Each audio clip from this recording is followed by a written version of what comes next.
হৃদযন্ত্র নিয়মিত একটি ছন্দে পাম্প করার মাধ্যমে শরীরের রক্ত প্রবাহ সচল রাখে। হাতের নাড়ি বা পালস দেখে হৃদস্পন্দনের গতিবিধি সম্পর্কে একটি ধারণা পাওয়া যায়। হৃদযন্ত্রের গতি সুস্থ অবস্থায় সাধারণত মিনিটে 60 থেকে 100 হার্টবিটের মধ্যে সীমিত থাকে। এই গতি 60-এর নিচে নেমে গেলে তাকে ব্র্যাডিকার্ডিয়া বলে। এটি অনেক সুস্থ মানুষের ক্ষেত্রে, বিশেষ করে খেলোয়াড়দের মধ্যে দেখা যায়, যেটি তেমন কোনো সমস্যা সৃষ্টি করে না।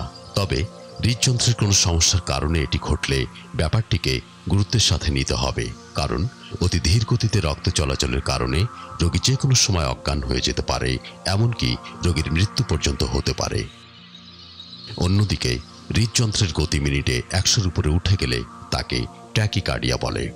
জ্বর, অতিরিক্ত পরিশ্রম এবং ইনফেকশন সহ আরও কিছু কারণে হার্টবিট বেড়ে গেলেও এতে তেমন একটা ভয়ের কিছু নেই। তবে হৃদযন্ত্রের কোনো সমস্যার কারণে, বিশেষ করে ভেন্ট্রিকুলার ট্যাকিকার্ডিয়া দেখা দিলে সেটিকে গুরুত্বের সাথে বিবেচনা করতে হবে, কেননা অনেক সময় এটি জীবনের জন্য হুমকি হিসেবে দেখা দিতে পারে। হৃদযন্ত্রের এই যে নির্দিষ্ট গতি এবং স্পন্দন, তা সঠিকভাবে পরিচালনা করার জন্য আমাদের হৃদযন্ত্রেই নিজস্ব ইলেকট্রিক জেনারেটর এবং সরবরাহের ব্যবস্থা আছে। গতিপথের ক্রমানুসারে এদের নাম যথাক্রমে সাইনোয়াট্রিয়াল বা এভিনোড, বান্ডল ব্রাঞ্চ এবং পার্কেনজি ফাইবার। বিদ্যুৎ চলাচলের পথটি বিঘ্নিত হলে যে সমস্যার সৃষ্টি হয় তার নাম হার্ট ব্লক। তবে এই ব্লক কিন্তু রক্তনালীর ব্লক নয়। ইলেকট্রোকার্ডিওগ্রাম বা ইসিজি পরীক্ষার মাধ্যমে এই বিদ্যুতের চলাচলের ছন্দ, গতিপথ এবং হার্ট ব্লক সম্পর্কে সঠিক তথ্য সংগ্রহ করা যায়।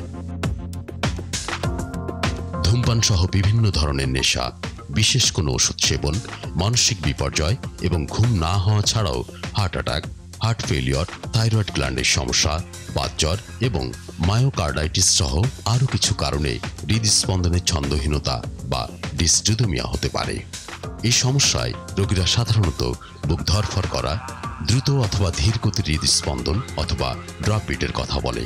সেই সাথে অনেকের আবার দুর্বলতা, শ্বাসকষ্ট, মাথা হালকা লাগা, এমনকি সংজ্ঞাহীন হয়ে পড়ার অভিজ্ঞতাও থাকে। স্পন্দনজনিত গুরুতর সমস্যার মধ্যে একটি ফেব্রিলেশন। এক্ষেত্রে হৃদস্পন্দন এতই দ্রুত হতে থাকে যে তা গণনা করা কঠিন হয়ে পড়ে।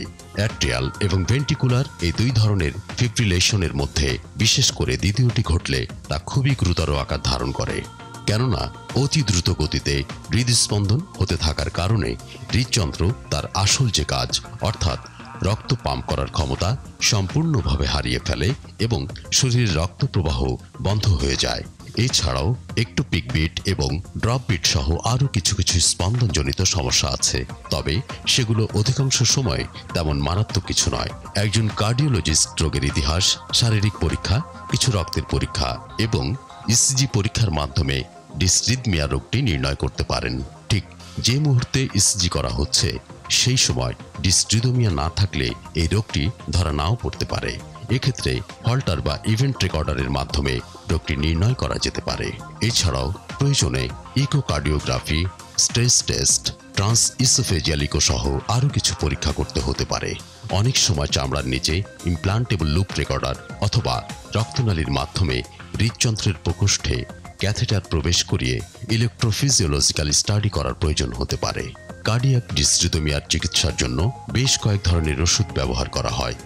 ওষুধে কাজ না হলে কার্ডিওভার্সন অথবা ডিফিব্রিলেশনের মাধ্যমে চিকিৎসা করা যায়। অনেক সময় পিসমেকার নামের একটি যন্ত্র ছোট্ট অপারেশনের মাধ্যমে বুকের উপরে চামড়ার নিচে বসিয়ে দিতে হয়। এছাড়া ক্যাথেটার অ্যাবলেশন অথবা মেইস সার্জারির মাধ্যমেও অনেক সময় কার্ডিয়াক ডিসরিদমিয়ার চিকিৎসা করতে হয়।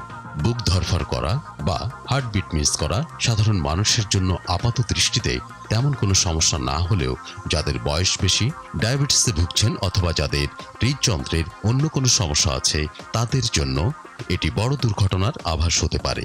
তাই ঝুঁকিপূর্ণ মানুষদের এই ব্যাপারে সম্পূর্ণ সচেতন এবং সতর্ক থাকা উচিত।